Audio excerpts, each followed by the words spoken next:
Man, oh man, what's going on out here these days, you guys?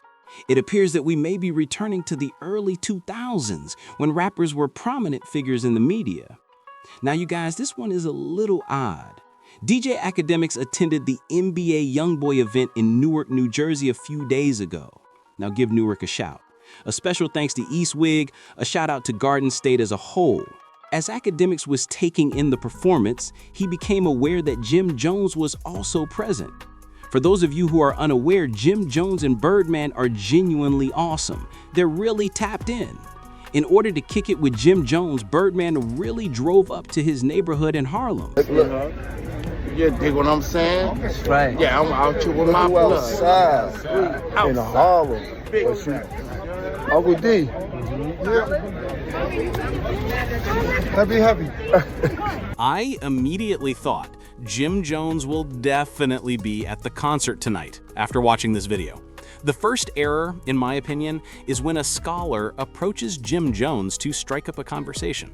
Some rappers are not as amiable as they may appear online, especially if you're in the media and don't know any of them, especially if you're an academic. Additionally, particularly if you're okay with my operations. Jim was not in the mood to talk to him, which was unfortunate for Akademiks. This is what transpired. Jim Jones was just behind Birdman as I hurried to catch up with him. There, Jim Jones had taken his mother. I was completely unaware that he had brought his mother. He brought his mother, just like Mama Jones. I won't lie to you, even though I'm going crazy fast. I believe Jim interpreted it as me approaching him. I promise. Like because I'm moving so fast. And then I see Jim Jones and Birdman and I ask, "Oh, Jim, what's up?" Let me now share with you Jim's and my past. I'm not familiar with history. I'm not sure if it's in history. I spoke with Kanye West in an interview. Kanye West claimed that he was upset that Jim Jones was unable to convert him to PDF after giving him $2 million. All right, that went viral. At the moment, Jim was attempting to generate some buzz. Jim, I'm not sure how, but it seems like someone hit me and said, yo, I want to do an interview responding to Ye. It never occurred to me. Jim tells me, we should probably get on the phone because, I just want to make sure we're good, right? As I'm setting everything up. Mad artist chat is where that occurs. For example, artists may want to speak with you before working with you on set because they're unsure if you'll just ask them a federal question or whatever. That makes sense to me then. Everything is cool. That concludes my knowledge of anything involving Jim Jones and me. Correct. Cool. So I now ask myself, "Oh, Jim, what's up?" whenever I see Jim Jones. "What are you throwing back at me, Jim? It's not the same as what's up." "Nigga, what's up?" he asks. And my reaction is, whoa. I will now tell the truth. I'm not sure if my approach was the cause. In any case, it took place.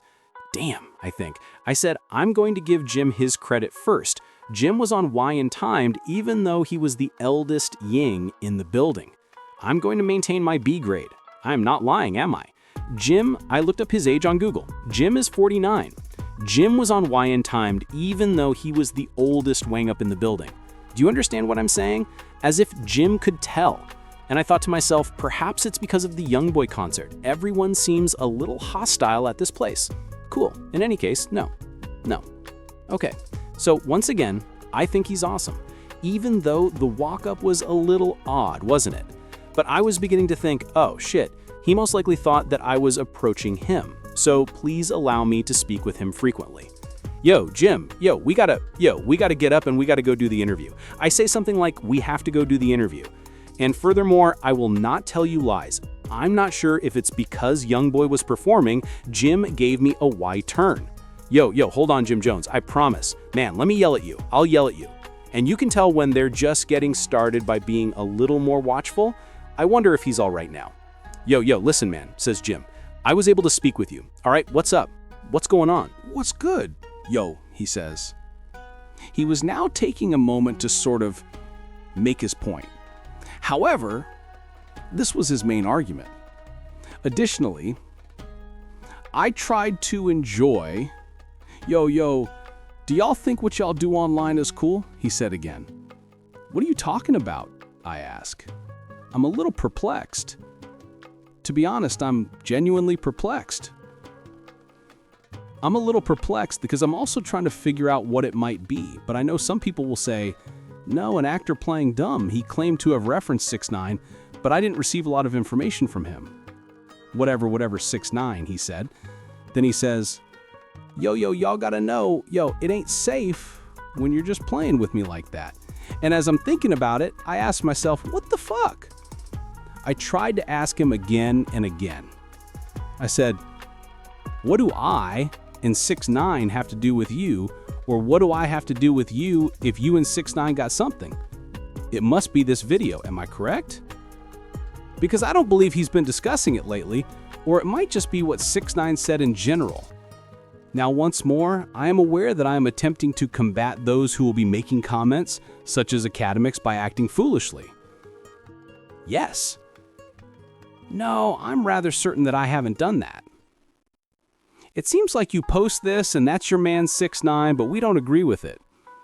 Now, the only problem is, I suppose my answer to Jim is, listen, a few things are going on right now. I could understand Jim's career trajectory. It felt like the 1990s if that's the strategy you employ with such a tough person. Some people think I'm a terrific mobster, don't they? I could understand why people would say, I'm good off you after interacting with you in such a situation. Because, in all honesty, people don't have to put up with you if you're not a hot musician. I could have simply said, I'm going to just leave him over there after shaking hands and exuding that energy. Instead, I approached him. I hoped we could talk to each other. He simply wasn't attempting to engage in dialogue. Man, I'm not trying to have any conversation, he says. I'm not attempting to avoid talking. Listen, man, he says. Enjoy the show, please. Enjoy the show, please. Enjoy the show, please. I responded, okay. Then he says, and if anybody has a problem with me, they could let me know. I responded, all right. Now, I believe that in addition to Akademiks sharing insane things about Jim Jones on 6ix9ine, Jim is also upset about some of the things that Akademiks have been saying about him in the past few months. Scholars claim that Jim Jones was insane when he was fighting Nas. In essence, he was making fun of Jim Jones for attempting to draw comparisons between himself and Nas. Jim Jones has been comparing himself to Nas. I don't know how this whole Jim Jones-Nas thing got started. He asserted that he had more entries on Billboard than Nas. A blatant falsehood, isn't it? He asserted that he was on the verge of saying that his collection was superior to Nas.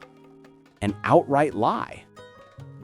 He is now asserting that he gave Nas the most viral notoriety Nas has ever experienced since he brought up Nas. Another blatant falsehood.